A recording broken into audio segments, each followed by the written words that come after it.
పాత జీవితం మీద రోత పుట్టింది. కొత్త దారి వెతుక్కుంటున్నాను. అంటే బ్రదర్, మనం ఎందరెందరినో కొల్లగొట్టాం. ఎందుకు? దేనికోసం? పొట్ట కోసం. బ్రతకటమే జీవిత లక్ష్యమైతే పట్టెడు మెతుకులతో పొట్ట నింపుకోవచ్చుగా. పశువులు కూడా బ్రతుకుతున్నాయి, గడ్డి తిని. వేణు బ్రదర్, నన్ను అర్థం చేసుకో. మనం భయంలో చీకట్లో బ్రతుకుతున్నాం. మనమే ఒక బ్రతుకులేనా? మనిషి అయిన వాడు మగసిరిగా సంపాదించాలి, గౌరవంగా బ్రతకాలి. అది నేను ఇప్పుడు అర్థం చేసుకున్నాను. ఇప్పుడు మన గౌరవానికి లోటేం వచ్చిందో? దొరబెట్టలా బ్రతుకుతుంటే ఇప్పుడు. అవును, దొరికే వరకు దొరబిడ్డలవి. కానీ దొరికిన తర్వాత జైళ్లలో మగ్గి మగ్గి చావలసిందేగా. నానేవాళ్లు లేక నలుగురి చేత అసహించుకోబట్టమేగా. అయితే ఏం చేయమంటావు? కష్టపడి బ్రతుకుదాం. అంటే కూలి పని చేయమంటావా? అవును, కూలి బ్రతుకులో బరువు బాధ ఉన్న మాట నిజమే. కానీ అతను కనీసం నలుగురిలో మనిషిగా తలెత్తుకు తిరగలుగుతున్నాడు, నిర్భయంగా జీవిస్తున్నాడు. ఇలా దోపిడీలు చేసి నీచంగా బ్రతకటం కంటే దరిద్రంతో చావటం మేలు. దోపిడి బ్రదర్, ఈ ప్రపంచమంతా దోపిడితోటే బ్రతుకుతుంది. చిన్న దేశాల్ని పెద్ద దేశాలు దోపిడీ చేస్తున్నాయి. మనిషిని మనిషే దోపిడీ చేస్తున్నాడు. మనిషిని మనిషి దోచుకునే పద్ధతి నశించాలంటే ఇది కాదు మార్గం. మరేది? మనం కూడా బజారులో బిచ్చగాళ్ళ తిరగడమా? బ్రదర్, శ్రమజీవులే రాజ్యం చేస్తున్న ఈ రోజుల్లో మన బాట సూటిగానే కనిపిస్తుంది. దోపిడీని దోపిడీతో అంతం చేయలేం. ఇది మన ఒక్కరి సమస్య కాదు, ప్రతి దేశంలో పేదవాళ్ళందరి సమస్య. కష్టపడాలి, కట్టుబాటుతో సమాజాన్ని మార్చాలి. బాస్, మన వాడికి ఏదో పైరిగాలు తగిలినట్టు.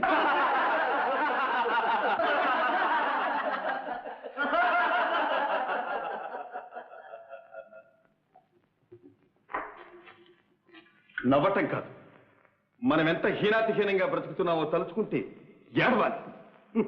పురుగుల్లా కాదురా మనం బ్రతకవలసింది, మనుషుల్లో బ్రతకాలి.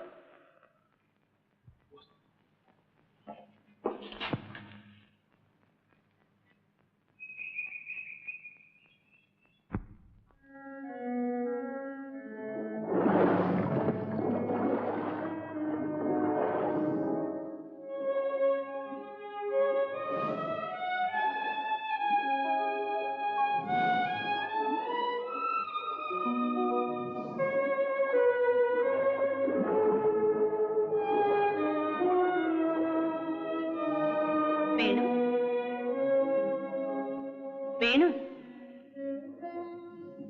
ఆలస్యంగా వచ్చానని కోపమా? ఏమిటిది? ఎప్పుడు ఉత్సాహంగా ఉండేవాడు అలా ఉన్నావు? సుసి, నన్ను గురించి నీ అభిప్రాయం ఏమిటి? ఏమిటా ప్రశ్న? మీ మగవాళ్ళంతా ఇంతే, ఏది సరిగా అర్థం చేసుకోరు. మనిషిని మనసుని అర్థం చేసుకోలేని బావ ఏవేవో మాట్లాడాడు. కానీ నువ్వు కూడా. సుసి, ఏం చెప్పాడు వాసు? అతని మాటలకెళ్ళే. కాదు సుసి, ఏం చెప్పాడు చెప్పు. నువ్వు దొంగవట. నిజం చెప్పాడు. వేణు. అవును సుసి, నా అలాంటి వాడు నీ పక్క నిలబడే అర్హత కూడా లేదు. వేణు,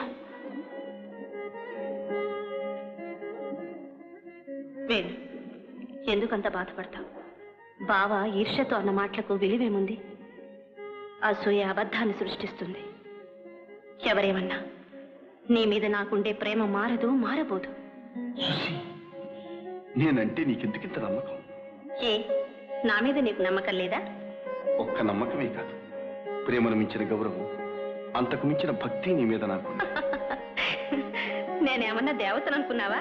అవును సుసి, నువ్వు నా జీవితానికి వెలుగుబాట దిద్దిన ఆరాధ్య దేవత. అయితే రేపు నా పుట్టినరోజు. ఈ పూజారి ఏం కానుక తెస్తాడో చూస్తా.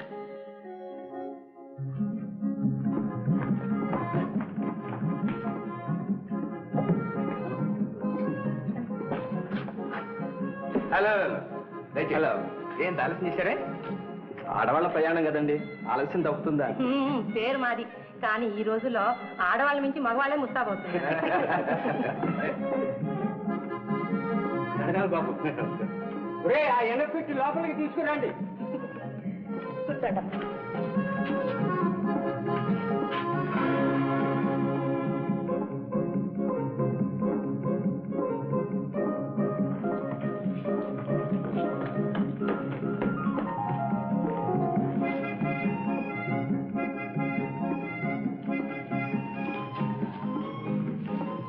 సుశీలమైన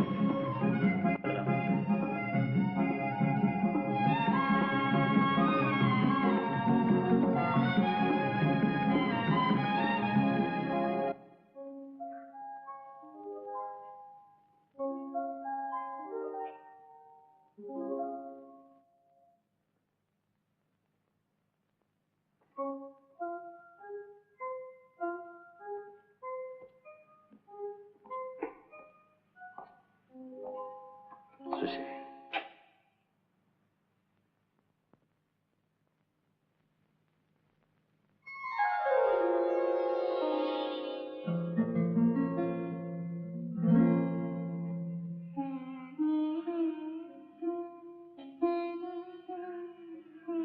సుశీ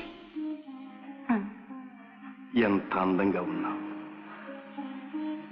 ఇప్పుడే దేవలోకంలో నుంచి దిగి వచ్చిన దేవకన్యలా ఉన్నావు. ఇది నీ పుట్టినరోజు కాదు, అందమే నీ రూపంలో పుట్టినరోజు. ప్రతిరోజు ఇలా పండగ చేసుకుంటే ఎంత బాగుంటుంది. ఎందుకు ఇలా ఆలస్యంగా రావడానికా?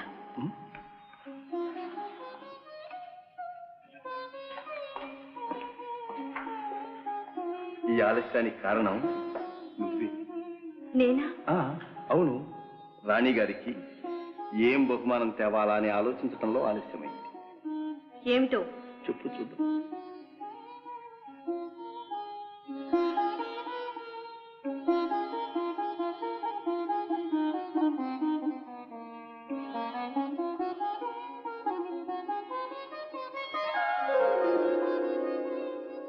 పేరు నీ మనస్సు ఎంత నిర్మలమైందో నీ కానుక కూడా అంత పవిత్రమైంది. సుశీల, సుశీల, అతిథులంతా వచ్చేసారమ్మా.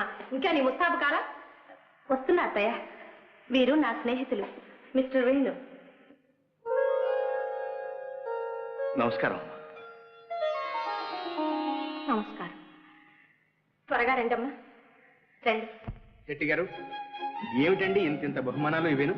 తమరు అలా అంటే కాదు బాబు. సుశీలమ్మ గారు నా భార్యకి ప్రాణం పోశారు. డాక్టర్గా ఆమె అస్తవాసి ఎంత మంచిదో, వ్యాపారంలో మన చెయ్యి కూడా అంతేనండి. ఈ చేత్తో ఇనపెట్టి ఇచ్చానంటే లక్ష్మీ కటాక్షంతో ఇచ్చే ఈ పెట్టి నిండాల్సిందే. డిఎస్పీ గారు, ఇందులో ఒక ప్రత్యేకత ఉందండి.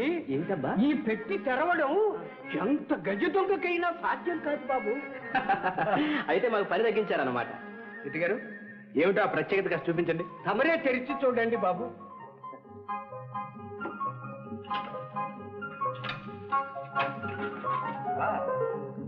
ఓహో, ఇక్కడ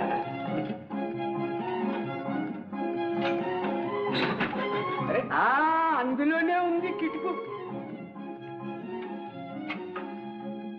అసలు తాళం ఇది. ఇందులో మరొక విశేషం ఉంది. తాళం వెయ్యకుండానే ఆటోమేటిక్ గా అదే పడిపోతుంది బాబు.